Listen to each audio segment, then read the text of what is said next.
लक्ष्मी साहू। गुरुजी, मेरा एक प्रश्न है कि आजकल रिसाइकलिंग के नाम पर मंदिरों से बासी फूल इकट्ठे कर कर उनकी धूप बत्ती बनाकर बेची जाती है। तो क्या उन्हें खरीद कर घर में प्रयोग करना ठीक है? एक बड़ा पिछले 10 वर्षों में मैं देख रहा हूँ कि जो स्वार्थ है, वो शिखर पर है और सेवा रसातल में है। मतलब एक ऐसा फिनोमेना तैयार हो गया है कि हर व्यक्ति हर समय ऐसा कुछ करना चाहता है जिससे अर्थ का उपार्जन हो सके। उससे पूछो तुम इतने अर्थ का उपार्जन करके करोगे क्या? उसके पास कोई दृष्टि नहीं है। वो फिर उल्टे-पुल्टे शेयर खरीदता है, वो फिर शराबें खरीदता है। मेरे पास ऐसे बहुत लोग आते हैं जी, बड़ा आर्थिक संकट है, घी नहीं खरीद पाएँगे, ये नहीं कर पाएँगे, और जब मैं उनका कुंडली देखता हूँ तो मैं उनसे, उनके माँ या बाप या भाई-बहन या खुद भी वो होते हैं, मैं बोलता हूँ आप 5 दिन शराब पीते हैं। बोले साहब वो तो छूट नहीं पाती। आप 4 दिन होटल में जाते हैं, वो तो छूट नहीं पाता। तो आप नॉनवेज खा सकते हैं, आप शराब पी सकते हो, 100-200 रुपए से कम की क्या बोतल आती होगी। आप 50 रुपए का घी नहीं खर्च कर सकते किसी चीज़ में। तो जो फूल आपको रिसाइकिल वाली अगरबत्तियाँ खरीदनी है, अगरबत्तियों का इस्तेमाल एकदम बंद कर दीजिए। अगरबत्ती नहीं, धूप बत्ती का इस्तेमाल करिए। धूप बत्ती जो ठीक बनी है उनका इस्तेमाल करिए। फूल-वूल की सकेरन कुछ नहीं होती। ये आपको क्या पता मंदिर की ही सकेरन है वो? वो वेस्टेज भी तो हो सकती है। आपको कभी अगर आप सत्यता देखेंगे, आपके तोते उड़ जाएँगे। ऐसी-ऐसी घटनाएँ मुझे मेरे जीवन में, मुझे परमात्मा ने क्या किया है ऐसा, एक्चुअली मुझे लगता था उन्होंने मुझसे कुछ काम लेना था, लोगों के जीवन में ये चाँदना फैलाने के लिए, प्रकाश फैलाने के लिए। ऐसा भी मैंने, जिस बात को मैं स्वयं साक्षी नहीं होता उसका डिस्कस नहीं करता। एक हमारे मिलने वाले व्यक्ति थे, उनका एक्सीडेंट हुआ। 25-30 साल पुरानी बात है। मेरठ के मोर्चरी में, पोस्टमार्टम हाउस में उनकी डेड बॉडी लेने के लिए मुझे भी जाना पड़ा। मैं गया। तो वहाँ मैंने देखा वो हज़ारों सिल्लियाँ, बर्फ की सिल्लियाँ, मई-जून के महीने की बात थी। हज़ारों सिल्लियों का ढेर लगा पड़ा, इधर-उधर पड़ी है, मिट्टी में सनी हुई उधर। तो मैंने कहा इतना बर्फ की ये चट्टानें, ये इतना सारा ये ढेर कैसे लगा? बोली जी जब डेड बॉडी आती है उनके साथ 5-7 सिल्लियाँ आती हैं और ये इधर यहाँ, तो उनमें से 2 व्यक्ति खड़े हुए, उन्हें सिल्लियों के बारे में कुछ बातचीत कर रहे थे। तो मैंने कहा ये कौन लोग हैं? बोले ये हम इनका सिल्लियों का क्या तो करें, यहाँ सारे में कीचड़ ही कीचड़ हो जाता है, सारा मिट्टी फूलती है, सब कुछ होता है, हम इनको वापस लोगों को दे देते हैं। तो मैंने कहा ये कौन लेता है सिल्ली को? बोले ये जो गन्ने का रस वस, अब आप देखिए सब ऐसा ही हो ऐसा जरूरी नहीं है, पर ऐसा भी था क्योंकि ये मैंने खुद इसका, उनसे मैंने जब बातचीत की, बोले जी ये सड़कों के किनारे जो गन्ने का रस बेचते हैं, कुछ करते हैं, उनमें ज्यादातर वो लोग जो विधर्मी हैं, जिनके यहाँ डेड बॉडी का ये कंसेप्ट ही नहीं है, अग्नि संस्कार या कुछ भी। या बहुत सारे लोग तो ऐसा काम करते हैं ना, आप मेले ठेलों में जाइएगा, आप वहाँ कुछ काम कुछ पर्टिकुलर लोग ही कर रहे होते हैं, बाकी लोगों से उसको कोई लेने देने, खुद कभी नहीं पिएंगे वो। तो वो कि ये ले जाते हैं, क्योंकि वैसी सिल्ली तो उस समय की बात है कि वैसी सिल्ली 40 रुपए की है और ये तो 5 रुपए में हम उठवा देते हैं, क्योंकि हम तो उल्टा हमें खर्चा करना पड़ता है सिल्ली को उठवा के फिकवाने के लिए। ये आदमी खुद ही लेके जा रहा है, तो कहते 5-10 रुपए देने होते हैं तो ले जा। इसे लगता है कि वो 50-100 रुपए की जो मैं बर्फ की सिल्ली लाने वाला, तो 500-700 की आती होगी शायद, कि जो 50-100 रुपए की बर्फ की सिल्ली लाऊंगा वो मेरा काम 5 रुपए में हो गया। तो गन्ने के रस में इसको अपना एवरेज आ जाता है। क्या क्या चीजें आप सोच नहीं सकते हैं कभी। तो बात फूलों से शुरू हुई थी। आपको क्या पता है कि फूल वो परमात्मा के मंदिर में चढ़े हुए फूल हैं? जो अच्छे गर्भगृह हैं, जो अच्छे मंदिर हैं, वो कभी भी फूलों को ऐसे खराब नहीं करते हैं। हमारे यहाँ लाखों फूलों का इस्तेमाल होता है, किसी भी फूलों को हम ऐसे नहीं फेंकते हैं कहीं भी। या तो उन्हें वापस रिसाइकिल करते हैं या उन्हें भूदान करते हैं या कुछ विशिष्ट फूल उनकी सामग्री बना लेते हैं। वो ज़्यादा बेहतर है। लेकिन उनकी मंदिरों के फूल और वो फिर फंगस होके जो चीज़ सकेर दी गई, सकेरे बिना तो उसे उठा ना सकेंगे आप। और धूपबत्ती अगरबत्ती तो नहीं लगानी चाहिए, क्योंकि जो बास की स्टिक होती है उसका एक स्वास्थ्य से गहरा संबंध है, इसलिए मैंने कहा। पर धूप बत्ती जगाइए। अगर धूप बत्ती आप जगा रहे हैं तो धूप बत्ती तो औषधीय तत्व से बनती है, तो सड़े हुए फूल में तो कोई औषधीय तत्व नहीं होता। उसमें खाद हो सकता है, फर्टाइल हो सकता है, पर औषधीय तत्व तो सड़े हुए फूल में नहीं है। प्राय 100 में से 90 फूलों में नहीं मिलेगा। मतलब 100 प्रकार के फूलों में से 90 प्रकार के फूलों में औषधीय तत्व नहीं होता। उसके अंकुरों में होता है, उसके बीजों में होता है, उसकी दूसरे तरह की चीजों में होता है, बाकी में तो होता नहीं। तो आप इन चीजों से बचिए, ऐसे प्रोपगंडों से बचिए। और ये जो मैंने बताया कि एक मैकेनिज्म ऐसा दिमाग में पैदा हो गया है आदमी के, कि वो बिना स्वार्थ के कुछ करने को तैयार नहीं।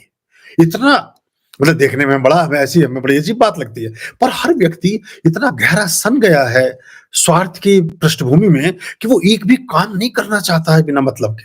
उसमें उसको उल्लू सीधा होना चाहिए, और उसका वो खुद ही उल्लू बन गया है उस उल्लू को सीधा करने के चक्कर में। ये एक अजीब बात है। इससे इतनी इतनी पराकाष्ठा से बचने की आवश्यकता है। हम 12 कृत्य करते हैं, उनमें से 4-5 कृत्य परमार्थ के होने चाहिए। अगर आपको अच्छा स्वास्थ्य भोगना है, अगर आपको आरोग्य में रहना है, अगर आपको समृद्धि में रहना है, अगर आपने खाया हुआ खाना पचाना है ठीक से, अगर आपने रात को जाकर के बेड पर निश्चिंत होकर सोना है, क्योंकि परमार्थ के बिना शांति ना आ सकेगी, परमार्थ के बिना सौहार्द ना आ सकेगा, परमार्थ के बिना सम्मान ना आ सकेगा। जिन लोगों ने पूरी दुनिया में तहस-नहस मचाई, जिन लोगों ने पूरी दुनिया में हिंसा को बढ़ावा दिया, जिन लोगों ने पूरी दुनिया में समृद्धि की लूट-पाट की, जिन लोगों ने सबसे ज़्यादा मान भंग किए, मर्यादा भंग किए और जिन लोगों ने हजारों असहाय स्त्रियों को, मजबूर नारी शक्ति को आत्मदाह करने के लिए विवश किया। हमने उसका सुंदर सा नाम रखा कि जौहर, ठीक है, वो हमारे यहाँ एक, पर वो विवशता में उठाया गया कदम था। महारानी पद्मावती ने 10,000 अपनी सखियों के साथ आत्मदाह किया।